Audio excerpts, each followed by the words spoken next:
Stell dir vor, dein Geld funktioniert nur noch in einem Umkreis von 4 Kilometern um dein Heimatli herum.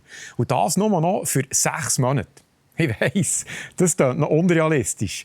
Aber genau das war im 2023 in Thailand geplant mit digitalem Zentralbankgeld. Auch in der Schweiz entwickelt die Schweizer Nationalbank an einem digitalen Franken. Zuerst zwar auf einmal nur für Banken. Bei meiner Recherche habe ich aber herausgefunden, die Mehrheit von allen Zentralbanken weltweit bügeln an so einem Konzept. Geld, das sie kontrollieren können. Und genau hier kommt eben Bitcoin ins Spiel. Ciao zusammen von unten hier. Herzlich willkommen zum heutigen Beitrag. Heute schauen wir uns an, warum die den digitalen Franken unbedingt wollen und warum Bitcoin die Antwort könnte sein. Böse Zungen behaupten, dass die Einführung von digitalem Zentralbankgeld und damit auch von einem digitalen Franken nur eine Frage der Zeit sei.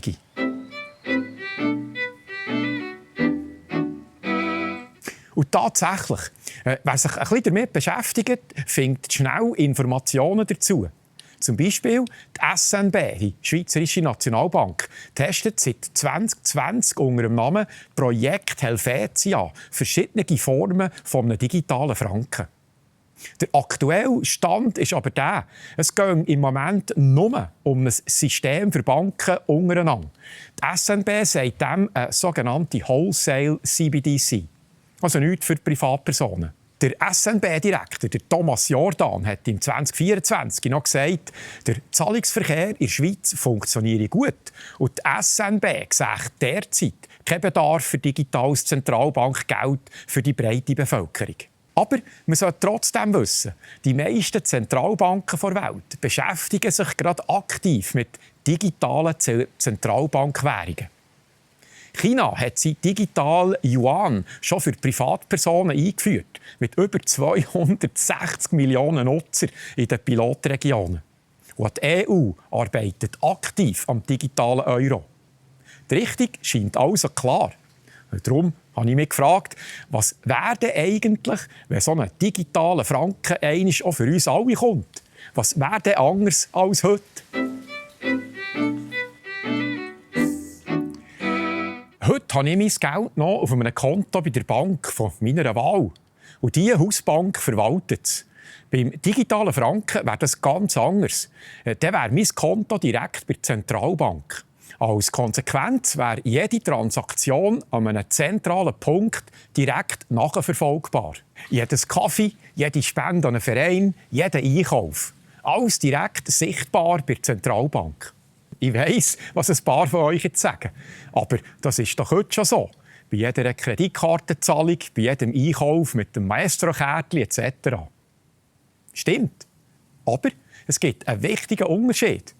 Heute sind die Daten noch verteilt. Die Raiffeisen-Kasse sieht meine Bezüge mit dem Bankkärtchen.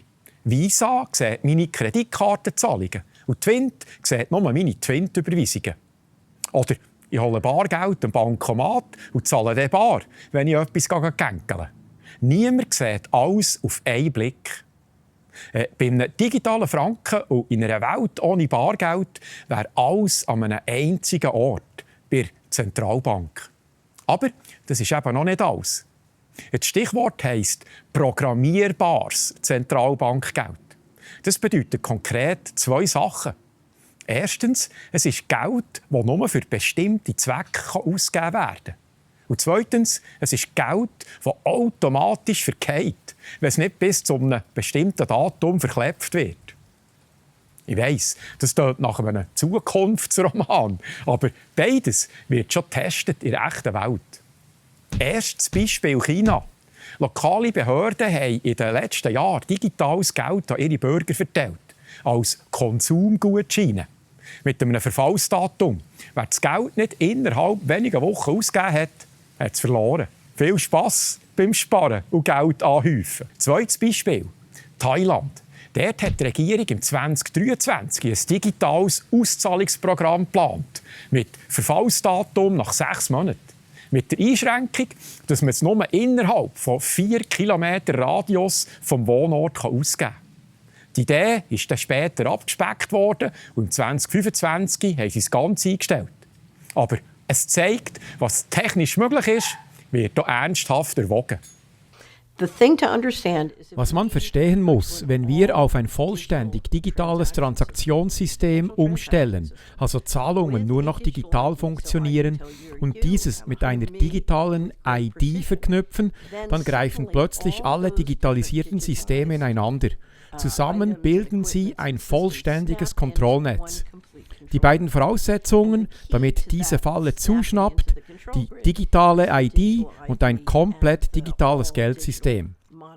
Ein Beispiel macht es greifbar. Wenn es während einer Pandemie heißt, du darfst dich nicht weiter als 1 Kilometer von deinem Zuhause entfernen und das nur dienstags und donnerstags, dann kann man dich in einem solchen System mit Satelliten über unseren Köpfen relativ einfach überwachen. Und wer sich nicht daran hält, dem sperrt man einfach das Geld. Eine unabhängige Studie im Auftrag von TA Suisse, das ist das Technologieberatungszentrum vom Schweizer Parlament, hat die grundsätzlichen Bedenken bestätigt. Programmierbares Geld und seine einfache Nachverfolgbarkeit stellen die Privatsphäre eine grundsätzliche Frage. Zusammengefasst könnte man also sagen, digital Franken für alle wäre nicht einfach nur eine bequemere Form von Bargeld. Es wird die Spielregeln verändern. Und häufig, wenn über die Gefahren von digitalem Zentralbankgeld geredet wird Bitcoin als möglicher Ausweg ins Spiel gebracht. Weil scheinbar Bitcoin gerade für dieses Problem ist erfunden wurde. Mehr zu Bitcoin geht als nächstes. Bitcoin gilt als das erste digitale Geld, das ohne Staat und ohne Zentralbank auskommt. Es ist im 2009 erfunden worden, direkt nach der Finanzkrise von 2008. Damals haben Banken weltweit gewackelt.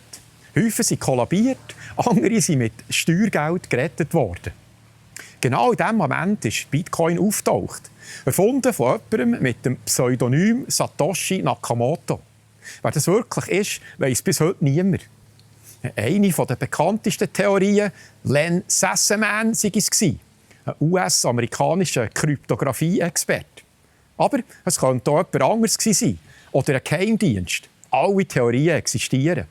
Fakt ist, Satoshi ist nach wenigen Jahren von der Bildfläche verschwunden und nie wieder auftaucht.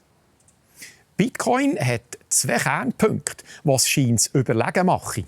Erstens, Bitcoin gilt als fälschungs- und enteignungssicher. Seit Beginn wird jede Bitcoin-Transaktion auf einer öffentlichen Liste festgehalten. In dieser Liste sagen sie Blockchain. Von dieser Liste gibt es nicht nur eine Kopie, sondern Tausende. Jeder Computer im Bitcoin-Netzwerk hat die gleiche Liste. Wenn jemand probiert, Bitcoin zu fälschen oder den Inhaber zu ändern, entsteht eine Version, die von allen anderen abweicht. Das Netzwerk erkennt das sofort und akzeptiert das schlichtweg nicht. Niemand kann einen Bitcoin wegnehmen oder sperren. Kein Staat, keine Bank. Vorausgesetzt, du verwahrst sie korrekt auf. Darauf komme ich nachher noch. Der zweite Kernpunkt ist, Bitcoin gibt es nur in einer begrenzten Menge. Maximal 21 Millionen Bitcoin. Diese Zahl steht im Programmcode und kann von niemandem geändert werden. Bei Fiat-Geld, wie dem Schweizer Franken, dem Euro oder dem Dollar, können Zentralbanken jederzeit mehr Geld drucken.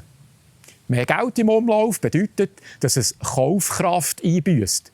Mehr Geld jagt dann die gleiche Menge von Waren. Darum werden die dann teurer. Dem sagt man dann Inflation. Bei Bitcoin geht das nicht. Darum sehen viele darin eine mögliche Werterhaltung, also einen langfristigen Inflationsschutz. Ähnlich wie bei Gold. Kurzfristig kann der Preis aber stark schwanken. Das sollte man nicht vergessen. Dann sagen die Befürworter, gäbe es noch weitere Vorteile. Zum Beispiel könnte man Bitcoin überall auf der Welt herschicken, ohne dass eine Bank dazwischen ist. Darum kann auch niemand so eine Überweisung blockieren. Zusammengefasst könnte man sagen, Bitcoin ist das Gegenteil von digitalem Zentralbankgeld.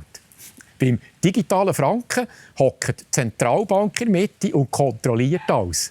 Bei Bitcoin gibt es keine zentrale Steuerung. Keine alleinige Institution kontrolliert es. Jetzt aber Wenn das wirklich so mega ist, warum hat es denn nicht schon längstens jeder und jede? Genau das wollte ich als nächstes wissen.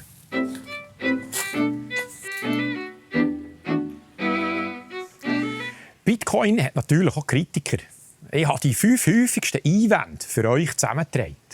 Erstens extreme Preisschwankungen. Der Bitcoin-Preis kann innerhalb weniger Wochen um 50% einbrechen. Wer zum falschen Zeitpunkt kauft, verliert einen grossen Teil von seinem Einsatz. Befürworter sagen dazu, Bitcoin sei nichts für Spekulanten. Aber langfristig zeigt die Kurve klar nach oben. Wer Bitcoin über mehrere Jahre behaltet, hat in der Vergangenheit fast immer profitiert. Zweitens, kein Staat dahinter und darum auch kein Schutz. Beim Bankkonto gibt es einen Einlagenschutz. Bei Bitcoin gibt es das nicht. Es gibt auch keine Hotline und auch keinen Kundendienst. Die Befürworter halten dagegen. Kein Staat dahinter sei eben gerade das Gute dran. Der Staat kann einem darum auch keine Bitcoin wegnehmen. Dafür trage ich mir die Verantwortung halt auch selber. Drittens, Zahlungsmittel für Kriminelle. Kritiker sagen, Bitcoin werde genutzt, um Drogen oder Waffen zu handeln. Oder um Lösegeld nach Cyberangriffen zu fordern. Die Anonymität macht es attraktiv für kriminelle Zwecke. Und darum müssen wir Bitcoin verbieten. Dagegen sagen die Befürworter, auch Bargeld und Banküberweisungen werden für kriminelle Zwecke missbraucht, ohne dass jemand ein Verbot fordert. Und vollständig anonym sei Bitcoin gar nicht. Bitcoin-Käufe können wir durchaus nachverfolgen, nur halt nicht konfiszieren. Viertens, ein Verbotsrisiko. China hat Bitcoin schon verboten.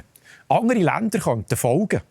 Und ein Verbot von grossen Volkswirtschaften würde den Preis massiv senken. Befürworter hingegen sagen, BlackRock, der grösste Vermögensverwalter der Welt, hat rund 800'000 Bitcoin. Und die USA haben eine strategische Bitcoin-Reserve eingerichtet. Wenn die grösste Weltmacht und der grösste Investmentverwalter auf Bitcoin setzen, sei ein Verbot kaum noch glaubwürdig. Und dann fünftens noch der Energieverbrauch. Das Bitcoin-Netzwerk verbraucht jährlich rund 200 Terawattstunden Strom. Vergleichbar ist das mit einem Jahresverbrauch von einem Land wie Polen oder Thailand. Dagegen sagen die Befürworter, interessant sei der Vergleich mit künstlicher Intelligenz. Der KI-Energieverbrauch hat 2025 den von Bitcoin überholt. Und niemand fordert ein Verbot von ChatGPT. Bis 2030 könnte der weltweite Energiebedarf von KI-Rechenzentren auf das 5-fache vom heutigen Bitcoin-Verbrauch ansteigen. Zusammengefasst kann man sagen, jeder muss auch für sich selber entscheiden. Ich bin auf alle Fälle neugierig geworden. Darum wollte ich von einem Experten wissen, wie man eigentlich einsteigt in die Bitcoin-Welt. Das noch als Nächstes. Für genau diese Frage habe ich mich mit dem Stefan Seiler unterhalten. Er beschäftigt sich seit Jahren professionell mit Bitcoin und Kryptowährungen. Stefan, wie würdest du Bitcoin einem Einsteiger wie mir erklären? Ich sage es auf die einfachste Art. Es ist Gold, einfach digital. Was man nicht, im Moment nicht so kann, man kann nicht einfach in Coop oder in Migros oder bei euch in Walmart Sachen posten mit Bitcoin. Das ist noch nicht so, es ist noch nicht als Zahlungsmittel etabliert. Bitcoin ist wie Gold eigentlich, oder? Du kannst ja auch nicht einfach in Coop gehen mit einer Goldmünze und sagen, so, und jetzt kaufe ich mal nicht Gold. Nicht mit der Karte oder nicht mit den Schweizer Franken, geht auch nicht, oder? Also Gold ist auch als Zahlungsmittel nicht mehr Standard. Und Bitcoin ist es noch nicht. So sehe ich das. Aha, spannend. Und was ist mit der Volatilität? Weil der Preis schwankt ja hin. Für einen Anfänger, also für mich, ich liebe die Volatilität, weil mit dem mache ich Geld. Aber für einen Anfänger ist es es ist eigentlich ganz einfach. Man wartet, bis Bitcoin billig wird. Zum Beispiel eine Korrektur von 70%. Das ist bis jetzt üblich gewesen. Wenn man sieht, vom Allzeithoch bis zum Tief, etwa 70%, einfach kaufen und dann warten. Und dann warten wir 10 Jahre, 5 Jahre, 3 Jahre, egal. Die Volatilität ist nur ein Thema für solche, die Leute, die keine Geduld haben, die meinen, ich kaufe jetzt und in 3 Monaten muss ich das wieder haben. Das geht nicht mit Bitcoin. Man muss Geduld haben. Aber ich finde Geduld gerade in der heutigen Zeit etwas sehr Wichtiges. Okay. Also, abwarten und Geduld haben. Gut. Wenn jetzt jemand einsteigen will, wo kauft man den Bitcoin eigentlich? Bitcoin kauft man am besten bei einer bekannten grossen Börse. Man muss ja an eine Börse gehen, um Bitcoin zu kaufen. Und da bietet sich Coinbase an, mit Sitz in den USA, wo du daheim bist. Das ist die grösste Kryptobörse. Die verwahren unter anderem auch die ETFs, die Bitcoin-ETFs von BlackRock, der grösste Vermögensverwalter auf der Welt. Und dort kauft man Bitcoin. Jetzt habe ich noch gehört, es gäbe sogenannte nicht regulierte Börsen. Ja, es gibt einfach Börsen, es gibt regulierte Börsen und nicht regulierte Börsen. Es gibt nicht mehr viele nicht regulierte Börsen und dort ist halt ein bisschen Gefahr, die sind halt einfach gar nicht reguliert, haben den Sitz meistens irgendwie in auf einer Bananeninsel irgendwo auf der ich weiss doch auch nicht, auf der Bahamas oder so. Und das Problem ist halt dort, man hat dann wie keine Sicherheit, oder? Es ist einfach völlig unregulierter Markt. Also wenn man jetzt Bitcoin 100%ig anonym will kaufen, aus welchem Grund auch immer, dann muss man das eigentlich auf dem Weg machen, über eine nicht regulierte Börse. Aber ich handle jetzt immer nur über regulierte Börsen und habe nie irgendwie schlechte Erfahrungen gemacht. Was ist mit anderen Kryptowährungen, den sogenannten Altcoins? Muss ich mir da auch darum tun? Man kann natürlich mit diesen Altcoins schon auch Geld verdienen. Also ich kaufe Altcoins auch immer wieder auf sehr tiefen Niveaus. Man muss aber da ein bisschen Expertenwissen haben, würde ich mal sagen. Weil, wenn man am Tief kauft, also am Bärenmarkt tief bei diesen Altcoins und dann im richtigen Moment verkauft, und das muss man eben bei den Altcoins machen. Bitcoin kann man einfach laufen lassen. Da kann man irgendwo billig einsteigen, sage ich einmal, und kann 10 Jahre laufen lassen. Bei Altcoins kann man das nicht. Das sind ganz kurze Zeiträume, wo man den Gewinn mitnehmen muss. Und das muss man ausrechnen. Ich mache das mit Elliott-Wellen und Fibonacci Retracements schon seit fast 10 Jahren. Das funktioniert, aber eben, man muss Expertenwissen haben, empfehle ich für Einsteiger gar nicht. Und Bitcoin ist auch das einzige dezentrale Gut, oder? Also die einzige dezentrale Kryptowährung. Und das ist bei keinem anderen Coin so. Bitcoin ist einmalig, das ist die Mutter der Kryptowelt. Und darum für Einsteiger nur Bitcoin. Aha, also für Einsteiger nur Bitcoin. Alles andere ist etwas für Profis. Ja. Letzte Frage, Stefan. Angenommen, jemand hat auf Coinbase jetzt Bitcoin gekümmert. Was ist denn der nächste Schritt, den man machen sollte? Die tust du transferieren auf eine sogenannte Cold Wallet, die du selber verwahrst. Und da gibt es ein Produkt aus der Schweiz, das am besten ist aus meiner Sicht, technisch. Sicherheitsfeatures, das ist die sogenannte Bitbox, die kommt in so einer Box da. Ich hoffe, ihr seht es. Und in dieser Box hat es eben eine Cold Wallet, die sieht aus wie ein USB-Stick, so ein kleines Ding. Auf so eine Cold Wallet über das übertragen, das ist ganz einfach übrigens, das ist einfacher als ein Online-Konto bei einer Schweizer Bank zu eröffnen. Und dann hat man die sicher hier verwahrt. Weil man kann Bitcoin ja auf der Börse halten, aber das ist aber ein bisschen das Problem, auch bei einer Superbörse jetzt wie Coinbase. Man weiß ja nie, was passiert. Es kann immer irgendetwas passieren oder es kann einem enteignet werden. Man hat einfach, das ist wie wenn ich das Gold im Tresor von einer Bank habe. Die Banken machen die Schalter zu, ich habe keinen Zugriff mehr. Wenn ich es aber daheim habe, irgendwo vergraben, weiss nicht, dann gehört es mir, oder? Das ist der Unterschied. Das ist bei Bitcoin genau dasselbe. Hier noch kurz ein Hinweis. Der Stefan macht am Samstag, am 30. Mai, einen kostenlosen Vortrag über Bitcoin. Und zwar in Önsingen. Ich kann das nur wärmstens empfehlen. Wer Fragen hat, zum Beispiel, wo kaufe ich Bitcoin und wie sollte ich die eigentlich aufbewahren, der ist dort genau richtig. Alle Infos zum Anlass findet ihr auf seiner Webseite www.kaufkraftwerk.org. Item. Ich habe in den letzten Wochen viel über Bitcoin recherchiert. Und darum, wie geht zum Schluss noch meine ehrliche Meinung zum Thema? Nach meiner Recherche habe ich mehr das Gefühl, es wird immer unsicherer, Geld auf einem Bankkonto liegen. oder in ETFs, also Fondsanteile, zu stecken oder irgendeinen digitalen Franken zu haben. Ich bin mittlerweile skeptisch bei Sachen, wo man selber nicht die Kontrolle darüber hat. Ich glaube, in Zukunft wird es immer wichtiger, auf Sachen zu setzen, die einem selber gehören. Im wahrsten Sinn des Wortes. Sachen, die man anrecken kann oder zumindest selber kontrollieren kann. Silbermünzen, Goldbarren, ein Gemüsegarten oder Mira, ein eigenes Haus für die das vermögen. Und ja, auch Bitcoin, aber nur in Selbstaufbewahrung, auf einer eigenen Cold Wallet, wie der Stefan das erklärt hat. Und noch etwas scheint mir gäng wichtiger zu werden, dass man ein Netzwerk von Menschen hat, die einem im Notfall helfen könnten. Bauern, Handwerker und ganz einfach Leute, die gut sind in einem Handwerk. Et voilà, dann würde ich sagen, das war es wieder mal vom ehemaligen Badmeister. Merci vielmals an alle, die mich mit einer Spende unterstützen. Weil, ihr wisst ja, der Vogonten ist zu 100% unabhängig und zuschauerfinanziert. Darum nochmal einen herzlichen Dank an alle Unterstützer. Ihr findet Spendeninfos unter www.vogonten.ch oder auch im Beschreibungstext von jedem Video. Also, merci fürs Einschauen. Wir sehen uns nächste Woche wieder. Ich hoffe, ihr seid auch wieder dabei. Ich freue mich. Tschüss.